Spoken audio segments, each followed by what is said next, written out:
कति ट्रेनिङ गरे भने चाहिँ म चाहिँ यसबाट देखाउन चाहन्छु। ल है त गाइस, म चाहिँ फेरि आइसकेँ मेरो मर्निङको ट्रेनिङमा। सो मैले चाहिँ भाइलाई लिएर आएको छु। सो आज चाहिँ हामी के गर्छौँ म तपाईँहरूलाई देखाइहाल्नेछु।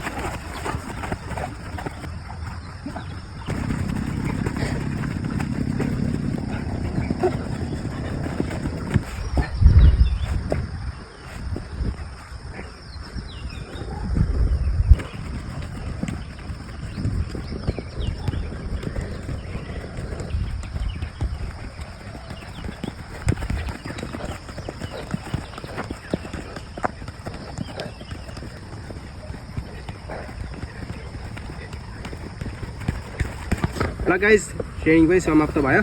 सो कति मेहनत गऱ्यो, कति ट्रेनिङ गऱ्यो भने चाहिँ म चाहिँ यसबाट देखाउन चाहन्छु। मर्निङ ट्रेनिङ यस्तो छ। अनि घाम पनि लाग्यो। अब चाहिँ ट्रेनिङ समाप्त भयो। अनि सो अब सबैजना फलो गर्नु होला, के गर्नु होला, किनभने रेगुलर ट्रेनिङ ब्लग आउँछ। आँखा पनि हल्का हल्का ठिक भइसक्यो। आँखा जबदेखि बिग्रियो तब चाहिँ मेरो मर्निङ ट्रेनिङ ब्लग आएको थिएन, अब आउँछ। सो त्यही हो, मिल्नुपर्छ ब्लगमा। By by.